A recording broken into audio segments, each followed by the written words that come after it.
Chapter 8. At 5 o'clock, the two ladies retired to dress, and at 6:30 Elizabeth was summoned to dinner. To the civil inquiries which then poured in, and amongst which she had the pleasure of distinguishing the much superior solicitude of Mr. Bingley's, she could not make a very favourable answer.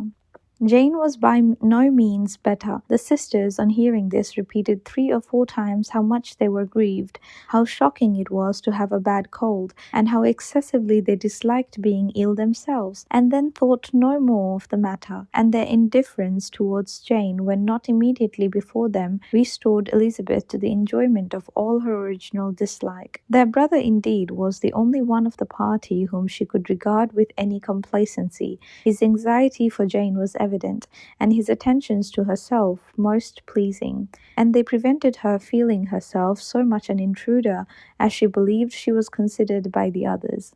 She had very little notice from any but him. Miss Bingley was engrossed by Mr. Darcy, her sister scarcely less so.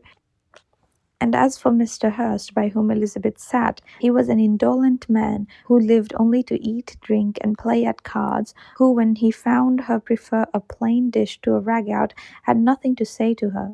When the dinner was over, she returned directly to Jane, and Miss Bingley began abusing her as soon as she was out of the room. Her manners were pronounced to be very bad indeed, a mixture of pride and impertinence. And she had no conversation, no style, no taste, no beauty. Mrs. Hurst thought the same, and added, "She has nothing, in short, to recommend her, but being an excellent walker. I shall never forget her appearance this morning. She really looked almost wild." "She did indeed, Louisa. I could hardly keep my countenance. Very nonsensical to come at all. Why must she be scampering about the country because her sister has a cold? Her hair is so untidy, so blousy. Yes, and her petticoat, I hope you saw her petticoat, 6 inches deep in mud, I am absolutely certain, and the gown which had been let down to hide it, not doing its office." "Your picture may be very exact, Louisa," said Bingley, "but this was all lost upon me.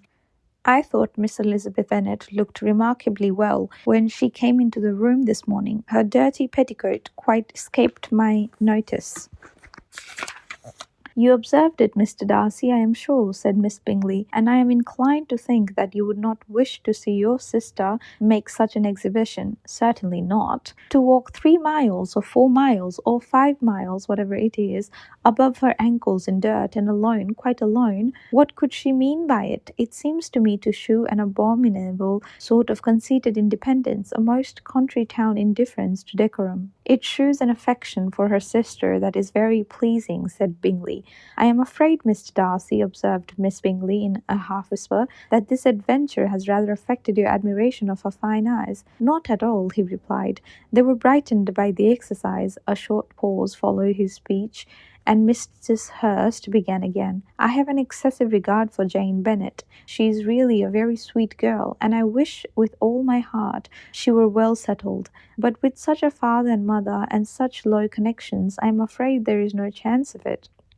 "I think I have heard you say that their uncle is an attorney in Meryton." "Yes, and they have another who lives somewhere near Cheapside." "That is capital," added her sister, and they both laughed heartily. "If they had uncles enough to fill all Cheapside," cried Bingley, "it would not make them one jot less agreeable. But it must be very materially lessen their chance of marrying men of any consideration in the world," replied Darcy. To this speech Bingley made no answer, but his sisters gave it their hearty assent, and indulged their mirth for some time at the expense of their dear friend's vulgar relations. With a renewal of tenderness, however, they repaired to her room on leaving the dining parlour, and sat with her till summoned to coffee. She was still very poorly, and Elizabeth would not quit her at all till late in the evening, when she had the comfort of seeing her asleep, and when it appeared to her rather right than pleasant that she could go downstairs herself. On entering the drawing-room, she found the whole party at loo, and was immediately invited to join them, but suspecting them to be playing high, she declined it, and making her sister the excuse, said she would amuse herself for the short time she could stay below with a book. Mr. Hurst looked at her with astonishment.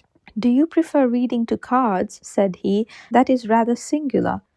Miss Eliza Bennet, said Miss Bingley, despises cards. She's a great reader and has no pleasure in anything else. I deserve neither such praise nor such censure, cried Elizabeth. I am not a great reader, and I have pleasure in many things. In nursing your sister, I am sure you have pleasure, said Bingley, and I hope it will be soon increased by seeing her quite well. Elizabeth thanked him from her heart, and then walked towards a table where a few books were lying. He immediately offered to fetch her others, all that his library afforded. And I wish my collection were larger for your benefit and my own credit, but I am an idle fellow, and though I have not many, I have more than I ever look into. Elizabeth assured him that she could suit herself perfectly with those in the room. I am astonished, said Miss Bingley, that my father should have left so small a collection of books. What a delightful library you have at Pemberley, Mr. Darcy. It ought to be good, he replied. It has been the work of many generations. And then you have added so much to it yourself. You are always buying books. I cannot comprehend the neglect of a family library in such days as this. Neglect? I am sure you neglect nothing that can add to the beauties of that noble place. Charles, when you build your house, I wish it may be half as delightful as Pemberley. I wish it may, but I would really advise you to make your purchase in that neighbourhood, and take Pemberley for a kind of model. There is not a finer country in England than Derbyshire. With all my heart I will buy Pemberley itself, if Darcy will sell it. I am talking of possibilities, Charles. Upon my word, Caroline, I should think it more possible to get Pemberley by purchase than by imitation. Elizabeth was so much caught by what passed as to leave her very little attention for her book, and soon laying it wholly aside, she drew near the card table and stationed herself between Mr. Bingley and his eldest sister to observe the game. Is Miss Darcy much grown since the spring? Said Miss Bingley. Will she be as tall as I am? I think she will. She is now about Miss Elizabeth Bennet's height, or rather taller. How I long to see her again. I never met with anybody who delighted me so much. Such a countenance, such manners, and so extremely accomplished for her age. Her performance on the pianoforte is exquisite. It is amazing to me, said Bingley, how young ladies can have patience to be so very accomplished as they all are. All young ladies accomplished, my dear Charles, what do you mean? Yes, all of them, I think. They all paint tables, cover screens, and knit purses. I scarcely know anyone who cannot do all this, and I am sure I never heard a young lady spoken of for the first time without being informed that she was very accomplished. Your list of the common extent of accomplishments, said Darcy, has too much truth. The word is applied to many a woman who deserves it no otherwise than by netting a purse or covering a screen. But I am very far from agreeing with you in your estimation of ladies in general. I cannot boast of knowing more than half a dozen in the whole range of my acquaintance that are really accomplished. Nor I am sure, said Miss Bingley. Then, observed Elizabeth, you must comprehend a great deal in your idea of an accomplished woman.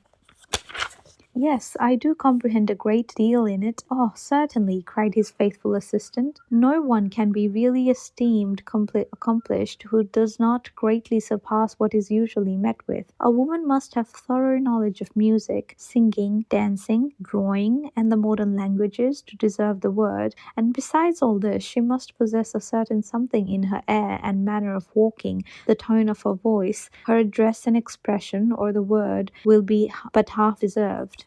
All this she must possess, added Darcy, and to all this she must yet add something more substantial in the improvement of her mind by extensive reading. I am no longer surprised at your knowing only 6 accomplished women. I rather wonder now at your knowing any. Are you so severe upon your own sex as to doubt the possibility of all this? I never saw such a woman. I never saw such capacity and taste and application and elegance as you describe united. Mrs. Hurst and Miss Bingley both cried out against the injustice of her implied doubt, and were both protesting that they knew many women who answered this description, when Mr. Hurst called to them to order with bitter complaints of their inattention to what was going forward.